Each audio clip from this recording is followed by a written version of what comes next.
You are now listening to the War Report Podcast Network. What is up, everybody? Welcome back to the College Loop Podcast. I'm doing everything on Twitter. Hit up and list Auburn Athletics news as today.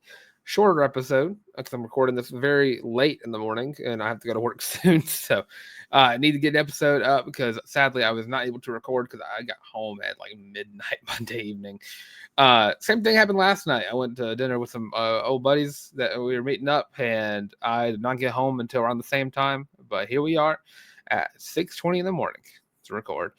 So what I want to talk about today is 5 Tigers that I think raised their stock from spring practice and guys who I think are going to get a lot of playing time because of the work they put in during spring practices. Now, up first, I think I did pretty balanced. I put 3 defense, 2 offense on here. I tried not to ignore some of the freshmen, but it's kind of hard to with some of the guys that. So there are 2 freshmen on this list that have been talked about a fair amount of time. Starting out, Quantrell, Jamison Travis, Bobby himself. I think he has put in a lot of work. And of course, a guy who transferred in 2 years ago, did not see a lot of playing time his first year here. Second year comes around, you see a lot more of him, but not as much as you would think in a guy who's in year 2 of a system. And then ultimately, now you're going into year 3 this year. And I think with what we've seen this spring, and he has shown this spring, he is going to be your starting defensive tackle right there next to Malik Blockton. And I think a lot of the work he's put in has shown that he has so much talent and is exactly the kind of player that they knew they were getting whenever he transferred in from JUCO.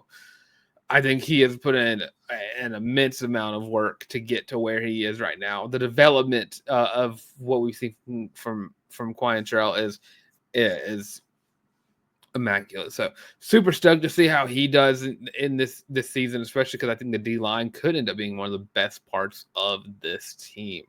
Because you have guys like Blockton coming back for another year, Malik Autry coming in for his first year, Jordan Crawford.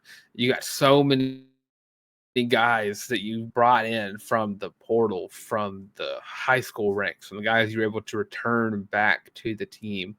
I think this D-line is going to be one of the best parts of the football team, of the team, whenever football season starts in August. So yeah, super stoked to see how Quantrell Jamison Travis competes this season. Now, up next, going to the rookies. I got Blake Woodby. Now, you saw a lot of DBs enter the portal in that second cycle. And honestly, Blake Woodby, Anquan Fegans, and Eric Winters, you can blame those 3 for all the DBs Auburn lost in the portal because of the fact that these freshmen have come out swinging. In every sense of the word, those 3 have been ridiculous in spring practices. Blake Woodby is no exception there because he has been one of the best freshmen on the field throughout spring practice. He's always a name that you're hearing about. And I remember seeing a couple of the highlight reels and during spring, and you kind of like, you don't really know what's going on. You're just kind of like hyped up for whatever the play is. But I realized that I saw Blake Woodby on either Eric Singleton or Cam Coleman. I was like, this is not something you do to a guy who's like a 4th string, 5th string DB. So it was apparent right there. And then you go to A-Day, you put the quotes around there, and Woodby was having himself a day. There was a couple of times where I don't say a couple, but there was like 1 or 2 times he was like caught holding.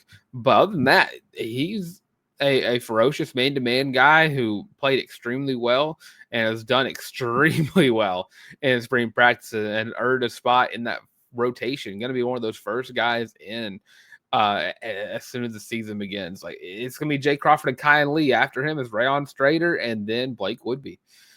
You've seen a lot of Blake Woodby throughout the spring because he has been that good since he got on the field. And watching this film from high school, you pretty much expected that too, because dude's an absolute dog going, and he's an absolute dog whenever he is in man-to-man coverage. So super stoked to see how Blake Woodby competes in his first season. I think he is going to be I don't want to say a legend, but he's going to be one of the top players for Auburn, if not this year, next year for sure. Up next on the list is Robert Woodyard. Now, Robert Woodyard, another guy got kind of like Jameson Travis, where, you got him about 3 years ago, 4 years ago now, and you're kind of just waiting on him. You flip him from Alabama, and you're just sitting there waiting. Okay, Bama linebackers should be, one of the top players on the team. Year 1 goes by, you don't really see much of him. Year 2, you see him, but he's not really doing all that much. Year 3 goes by, and if I'm getting the timeline right, but last year you started to see an emergence.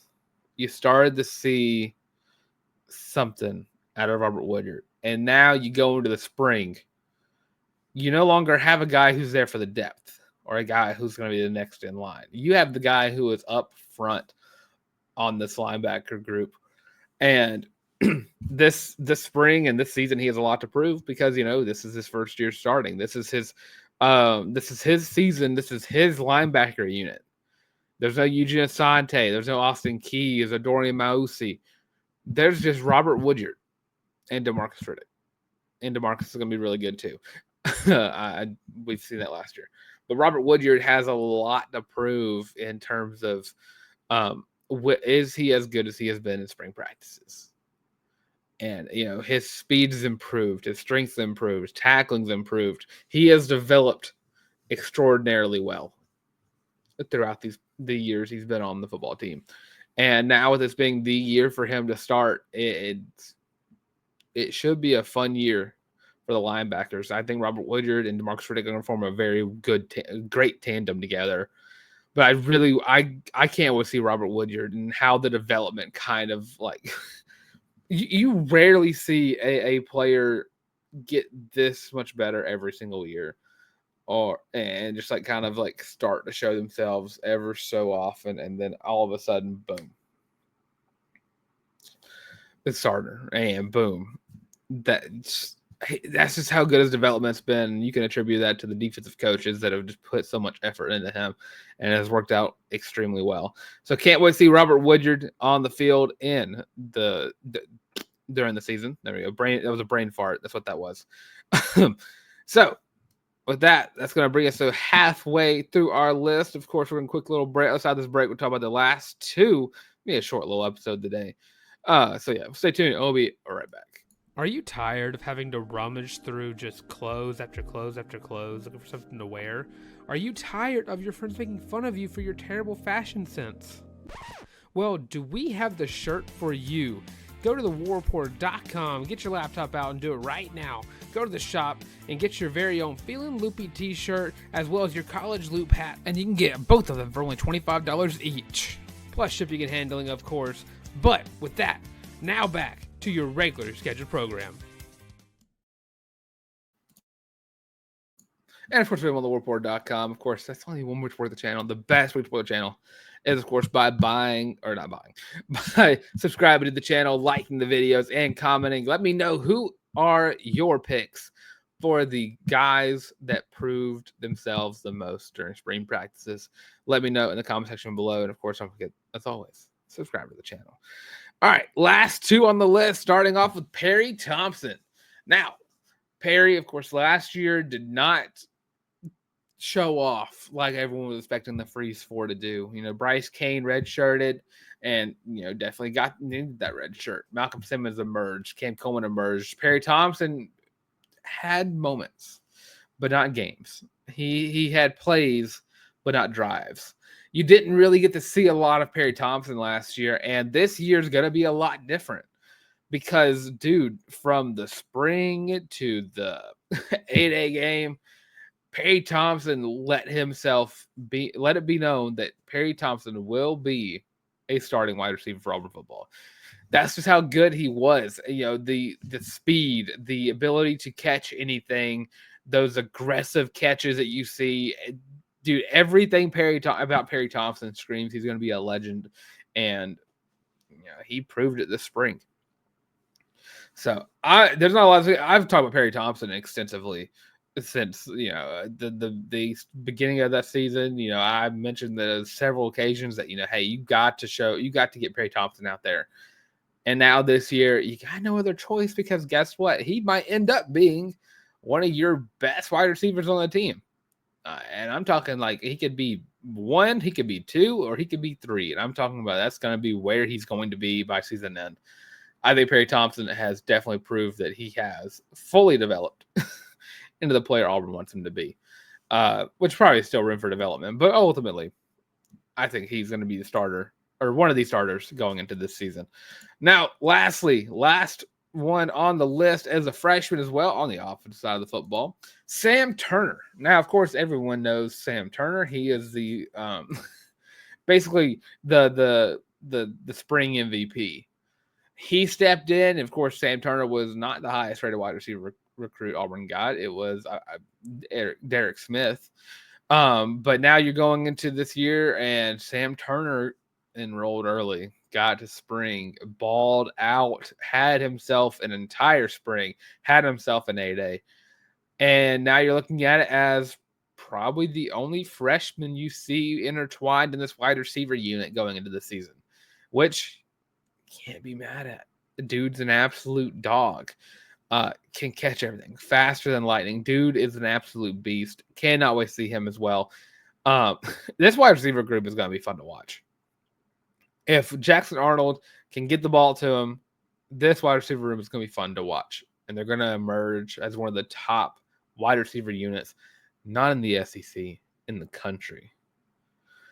And I think that's, I don't want to assume that that's like bugging a little too hard. I don't think it is. This unit is so talented. Cam Coleman, Perry Thompson, Sam Turner, all balling out. Of course, then you bring in Eric Singleton, you bring in Horatio Fields, you bring back Malcolm Simmons. Bryce Kane had a year to rest. You got all these dudes. And your only issue with this unit is there's only one football to throw. And again, I'm pushing the narrative because it's just the only narrative that I fully believe that Auburn football is going to go 8-4 this year. And so don't feel like I'm bugging when I say that, but bugging, there we go. When I say that, I don't feel like I'm asking for too much. I think 8-4 is completely in the cards. And it has to be. It's basically 8-4 or bust on the year. That's what it feels like. Because this is the most talented team Auburn's seen in quite some time. And Hugh Freeze has kind of changed his tone towards the team, talking about how this should be a team that competes this season because that's just how talented they are. And that's just how good they've been this spring. And I think the schedule is completely manageable. Let me know what you think. Of course, we're going to go ahead and get out of here. 13, 15, probably 15-minute show by the time we get done with this. So of course, I'm Dylan. I'm watching on Twitter. Find me on Instagram as well at Dylan at DYLEN LARCK. Got me on this channel, The College Loop. So go ahead and like, comment, and subscribe on that as well. And of course, there's audio versions of the show as well: Spotify, Google Podcasts, and Amazon Music. And don't forget, check us out on social medias: Instagram, TikTok, Facebook, Instagram, the works. All is at The College Loop. Check us out over there. Check us out right here on YouTube all the time. And of course, that being said, thanks for watching some of the College Loop podcast yet again. And as always, War Eagle.